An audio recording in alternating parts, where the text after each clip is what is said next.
सत्कारयोग साध संगत जीओ, धन धन श्री गुरु ग्रंथ साहिब जी की पावन पवित्र गोद विच विराजमान संगत जी आप जी नूं धन धन श्री गुरु ग्रंथ साहिब जी के पहले प्रकाश पुरब दीआं लख लख बधाइयां होण जी।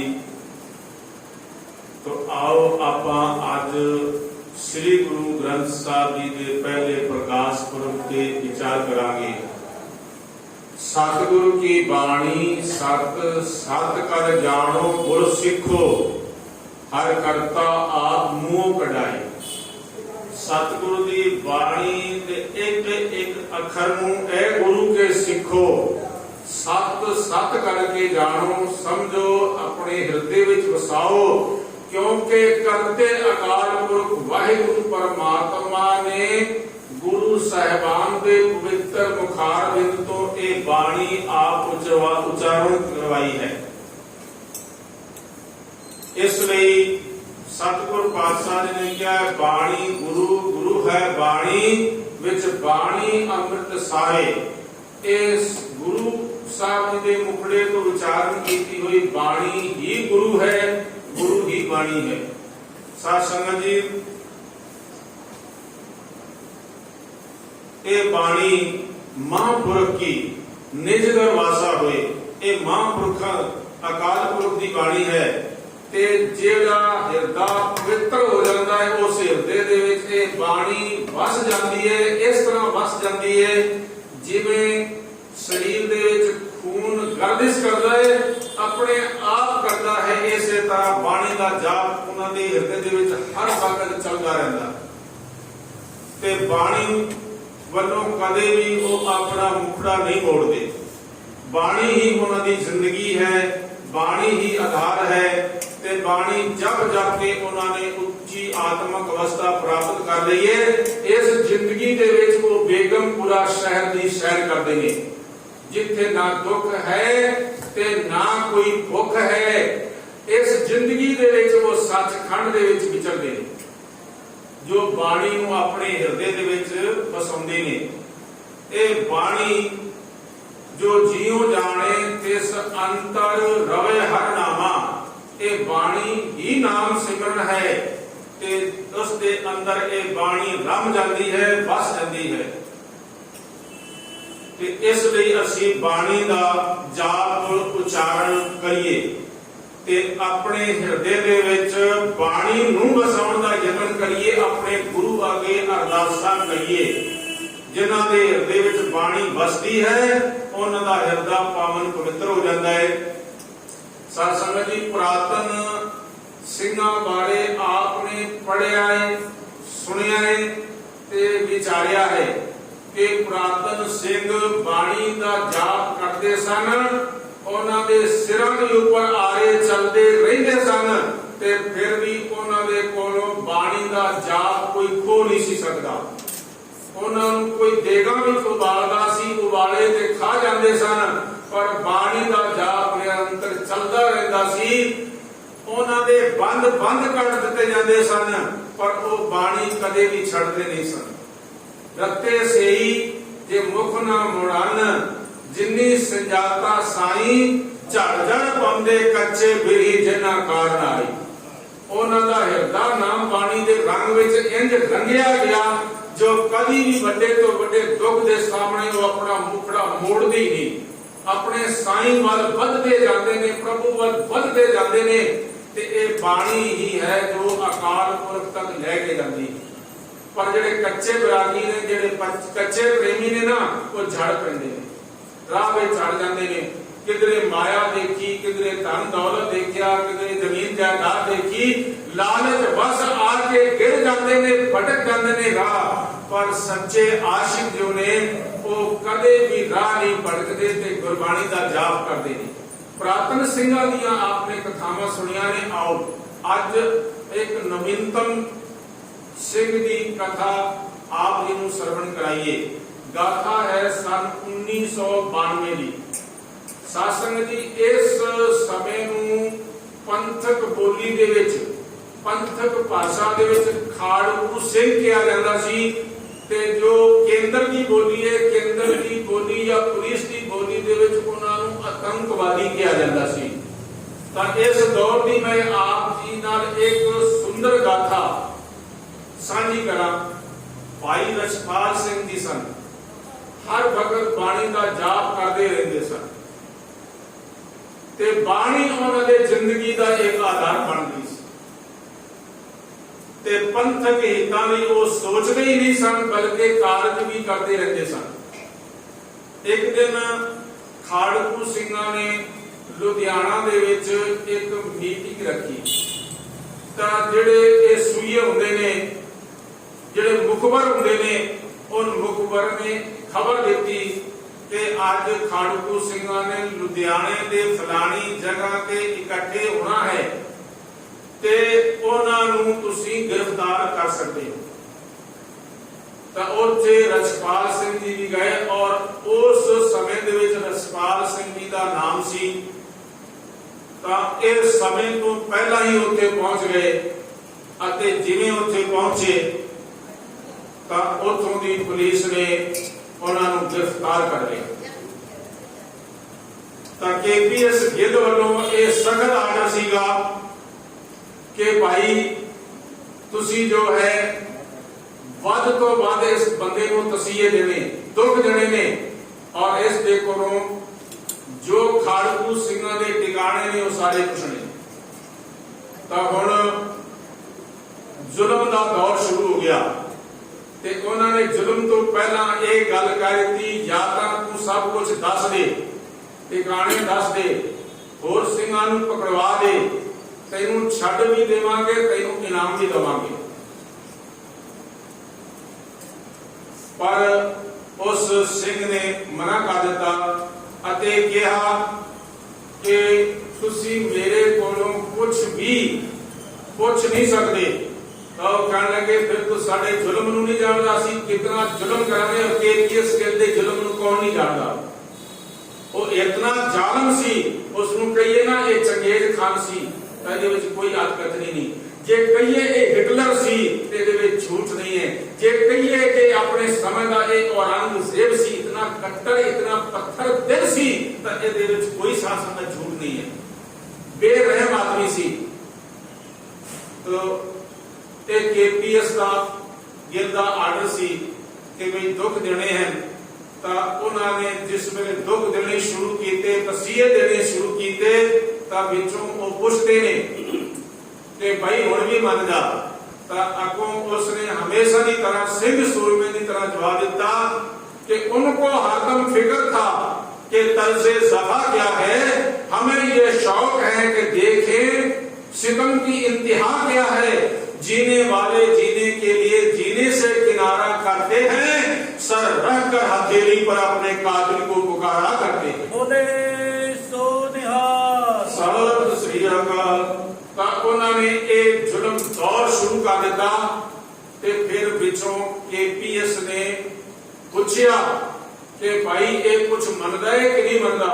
ਕਹਿਣ ਲੱਗਾ ਕਿ ਨਹੀਂ ਮੰਨਦਾ ਤੇ ਇਹ ਸਿਰਫ ਬਾਣੀ ਪੜ੍ਹਦਾ ਹੈ, ਅਸੀਂ ਜਿੰਨਾ ਮਰਜ਼ੀ ਜ਼ੁਲਮ ਕਰ ਲਈਏ ਇਸ ਦੇ ਮੂੰਹ ਤੋਂ ਬਾਣੀ ਨਿਕਲਦੀ ਹੈ ਕਿ ਬਾਣੀ ਪੜ੍ਹਦਾ ਜਾ ਰਿਹਾ ਨਿਰੰਤਰ ਬਾਣੀ। ਫਿਰ ਉਹ ਪਤਾ ਕੀ ਕਹਿੰਦਾ ਹੈ KPS ਗਿੱਲ, ਇਸ ਦੀ ਬਾਣੀ ਬੰਦ ਕਰਵਾਓ, ਇਹ ਬਾਣੀ ਨਾ ਪੜ੍ਹੇ। ਤਾਂ ਉਸਨੇ ਬਥੇਰੇ ਯਤਨ ਕੀਤੇ ਕਿ ਬਈ ਇਹ ਬਾਣੀ ਨਾ ਪੜ੍ਹੇ। ਤਾਂ ਉਸਨੇ ਵੀ ਕਿਹਾ ਕਿ ਬਾਣੀ ਮੇਰੀ ਜ਼ਿੰਦਗੀ ਹੈ, ਬਾਣੀ ਮੇਰਾ ਆਧਾਰ ਹੈ, ਗੁਰਬਾਣੀ ਮੇਰੇ ਹਿਰਦੇ ਦੇ ਵਿੱਚ ਇੰਜ ਵਸ ਰਸ ਗਈ ਹੈ ਜਿਵੇਂ ਇੱਕ ਖੂਨ ਗਰਦਿਸ਼ ਕਰਦਾ ਹੈ। ਤੁਸੀਂ ਬਾਣੀ ਨੂੰ ਮੇਰੇ ਤੋਂ ਅਲੱਗ ਨਹੀਂ ਕਰ ਸਕਦੇ, क्योंकि कबीर निर्मल बूंद आकाश की लीनी भूम मिलाए, अनक सियाने पच मोए ना निर्वाली जाए। ਜਦੋਂ ਇਹ ਨਿਰਮਲ ਬੂੰਦ ਆਕਾਸ਼ ਦੀ ਹਿਰਦੇ ਦੇ ਵਿੱਚ ਸਮਾ ਜਾਵੇ ਤਾਂ ਸੱਤਾਧਾਰੀ ਕਿਤਨਾ ਵੀ ਜ਼ੋਰ ਲਾ ਲੈਣ, ਕਿਤਨੀ ਵੀ ਤਾਕਤ ਲਾ ਲੈਣ, ਇਸ ਬਾਣੀ ਨੂੰ ਉਸ ਸਿੱਖ ਦੇ ਹਿਰਦੇ ਤੋਂ ਅੱਡ ਨਹੀਂ ਕਰ ਸਕਦੇ। ਜੋ ਮੀਨ ਪਕੜ ਫਾਕਿਓ ਅਰ ਕਾਟਿਓ, ਰਾਂਦ ਕੀਓ ਬਹੁਬਾਨੀ, ਖੰਡ ਖੰਡ ਕਰ ਭੋਜਨ ਕੀਨੋ ਕਉ ਨ ਬਿਸਰਿਓ ਪਾਣੀ। ਮਛਲੀ ਪਿਆਰ ਕਰਦੀ ਹੈ ਨਾ ਪਾਣੀ ਦੇ ਨਾਲ, इतना प्यार करती है, बेइंतहा वो पानी नाल मोहब्बत करती है, पानी तो बाहर कटो तरसदी है। फिर उस पानी फिर भी नहीं बोलता, फिर उसनु कटो, कट के उसनु रिन दो, रिन के उसनु कोई खा भी लवे ते फिर ਖਾਣ ਵਾਲਾ ਹੈ ਉਹ ਵੀ ਪਾਣੀ ਦੀ ਮੰਗ ਕਰਦਾ ਹੈ। ਤੇ ਇਸੇ ਤਰ੍ਹਾਂ ਜਿਹੜੇ ਗੁਰੂ ਦੇ ਪ੍ਰੀਤਵਾਨ ਨੇ ਉਹਨਾਂ ਦੇ ਕੋਈ ਟੁਕੜੇ ਟੁਕੜੇ ਵੀ ਕਰ ਦੇਵੇ ਤਾਂ ਵੀ ਉਹ ਬਾਣੀ ਦਾ ਜਾਪ ਛੱਡਦੇ ਨਹੀਂ। ਉਹਨਾਂ ਦੇ ਅੰਦਰ ਬਾਣੀ ਦਾ ਜਾਪ ਨਿਰੰਤਰ ਚੱਲਦਾ ਰਹਿੰਦਾ। तो भाई रसपाल सिंह जी दे कोलों वो बाणी सुनना चाहते ने, वो बाणी बंद कराना चाहते ने, पर वो बाणी का जाप निरंतर करता रहता। तो शासन जी उस जालम ने क्या जिस जबान के नाल बाणी पढ़ता है ना उसकी जबान काट दी जाती। तो भाई रसपाल सिंह जी की जी जबान सी उन्होंने जालमा ने कट दी। कह लगे हुण दस हुण बाणी उच्चारण कर हुण किवें करेगा। फिर उस गुरु दे सिदकवान प्यारे सिख ने एक कलम दे नाल पेन दे नाल लिख के दिता, बेशक तुसी मेरी जबान कटिए, मेरा एक एक करके सारे अंग भी कट दिओ, पर जब तक एक श्वास भी है शरीर दे विच तद तक तुसी बाणी तो मैनू अलग नहीं कर सकते। कितना बड़ा हौसला सी, कितना बड़ा सदक सी भाई रसपाल सिंह जी का। तो इस तरह जुल्म करदियां होया उन्होंने भाई रसपाल सिंह जी को शहीद कर दिता, पर उहदे कोलों वो कुछ भी उगलवा नहीं सके, कहलवा नहीं सके। ये सन पंथक हितां लई काम करते ते पंथ लई हमेशा सोचते ते कार्य करते सन। तो इसलिए ये श्री गुरु ग्रंथ साहब जी की बाणी के अंदर ताकत है, जो इतनी उच्ची आत्म अवस्था पे ये बाणी सानू ले जाती है। श्री गुरु ग्रंथ साहब की ज्योति विच दिसदा प्रतख नजारा है, एक सभे ते नानक बैठा, दूजे रविदास प्यारा है। ये चरण सिंह सफरी जी हैं, उन्होंने ये रचना रची है और बड़े प्यारे बोल ने उन्होंने कि जिहड़े श्री गुरु ग्रंथ साहब जी की बाणी है ये गुरु नानक पातशाह जी ने आप थां थां ते जाके इकत्र की, फिर अपनी बाणी के नाल रखिया। फिर समा आया जो गुरगद्दी गुरु अंगद देव पातशाह जी नूं सौंपी, तां उदों नाल ही ये बाणी का जिहड़ा खजाना सी ये गुरु अंगद देव पातशाह जी नूं दे दिता। गुरु अंगद देव जी ने अपनी बाणी की उच्चारण की ते जदों गुरगद्दी गुरु अमरदास जी नूं सौंपी तो उदों एक खजाना गुरु अमरदास जी नूं जिवें एक प्यो अपनी सारी जिंदगी की कीती हुई कमाई अपने पुत नूं दे देता है, इसे तरह गुरु नानक पातशाह गुरु अंगद देव जी गुरु अमरदास पातशाह ते गुरु रामदास जी ने जदों गुरगद्दी गुरु अर्जन देव पातशाह जी नूं सौंपी तां सारी बाणी गुरु अंगद देव पातशाह जी नूं एक खजाना दे दिता, जिसमें पातशाह जी ने किया पियो दादे का खोल लिखा खजाना, काम मेरे मन भया निधाना, रतन लाल जागा कछु न मोल, परे भंडार अकूट अतोल, खावे खर्चे धन मेरे भाई, तोड़ न आवे तो जाए। ये बाणी दे नाल कोई प्यार करे ते वो प्यार और बढ़दा है। तो वो चरण सिंह सफरी कहते हैं श्री गुरु ग्रंथ साहब की ज्योति विच दिसदा प्रतख नजारा है, एक सभे ते नानक बैठा, दूजे रविदास प्यारा है। इत्थे सोने वांगू उगड़दियां सब लिखतां सेठ फरीदियां, इत्थे कलियां बन के महकदियां सदरे दे पाक मेहदियां। इत्थे रब बराबर मिलिया सलमान कबीर जुलाहे नूं, इत्थे नाम देव छीबा भी बैठा है कोई खटके लाहे नूं, इत्थे सैन नाई उधर गया, इत्थे रुतबा पाया तन्ने ने, इहदे एक एक सुंदर पन्ने ते खिलरे हुए सुंदर हीरे पन्ने ने। जद मन चित लागे कोई पढ़े गुरु नौवें दियां सलोकां नूं, तद लभदा रहा कलयुग दे भुलड़े लोकां। बोले सो निहार सत श्री अकाल। तो साध संगत जी इस तरह जिन्हां भगतां नूं उस वक्त मंदिरां विचों धक्के मार के बाहर कढिया और जिन्हां नूं समाज दे विच समाज दे लोकां ने थां नहीं दित्ती, ब्राह्मण ने दुरकारिया और राजनीतिक लोगों ने पास नहीं बैठन दिता, उन्हां भगतां नूं गुरु नानक पातशाह गुरु अर्जन देव पातशाह जी ने जुगो जुग अटाल श्री गुरु ग्रंथ साहब जी ने सुशोभित करके इतना मान बढ़ाया कि कोई उस मान को खत्म नहीं कर सकता। ये है गुरु नानक पातशाह की घर की वडियाई, जो कभी ये जाता पाता नहीं देखते और असी अज भी जाता पाता नाल जुड़े हुए हैं। ये असी गुरु साहब के हुक्म की उल्लंघना करते हैं। जो सिख है वो केवल सिख ही है, ਉਹਦੇ ਨਾਲ ਜਾਤ ਤੇ ਗੋਦ ਆਦਿ ਇਹ ਲਾਉਣੀ ਮਨਮਤ ਹੈ।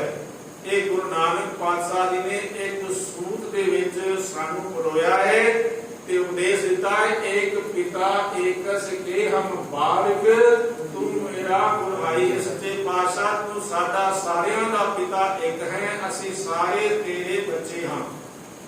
तो इस तरीके नाल गुरबाणी सारे जगत नूं एक सूत विच परोंदी है। संगत जी, जिवें एक साडी आवाज है, ये पहला बहुत थोड़ी दूर तक ही जाती सी, पर विज्ञान ने तरक्की की। इस आवाज नूं तुसीं इत्थे बैठे बैठे किसी भी देश तक पहुंचा सकते हो। आज विज्ञान ने इतनी तरक्की कर ली है ते एक विद्वान का कहना है, कोई समा आवेगा कि उस समय दे विच जो आज धर्म के नाम ते लोग लड़ते ने, कोई समा आवेगा कि इको एक इस दुनिया दे विच रहबर रह जाएगा, इको एक धर्म रह जाएगा ते सारी दुनिया के सिर उस रहबर के अगर झुकणगे। वो रहबर कौन है? वो धन धन श्री गुरु ग्रंथ साहिब जी।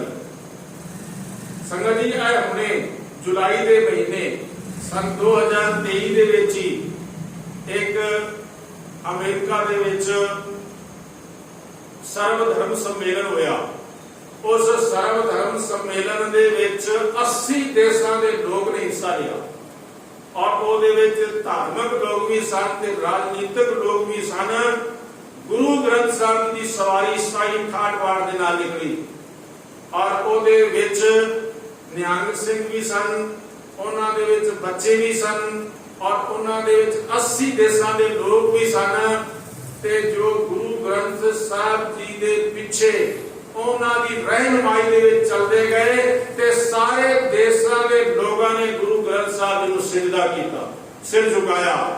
ਜੇਕਰ ਦੁਨੀਆ ਦੇ ਲੋਕ ਇਸ ਗੱਲ ਨੂੰ ਸਮਝ ਰਹੇ ਨੇ ਤਾਂ ਸਾਨੂੰ ਵੀ ਸਮਝਣ ਦੀ ਲੋੜ ਹੈ। ਸਾਡੇ ਸਿਰ ਕਿਉਂ ਕਿਸੇ ਹੋਰ ਪਾਸੇ ਝੁਕਣ?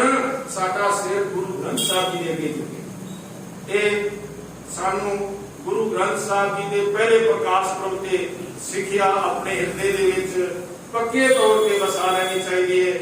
संगत जी, इतने को वचन प्रवान करना, होइयां भुलां दी खिमा बख्शिश करने दी। वाहिगुरु जी का खालसा, वाहिगुरु जी की फतेह। जपो सतनाम सतनाम सतनाम जी।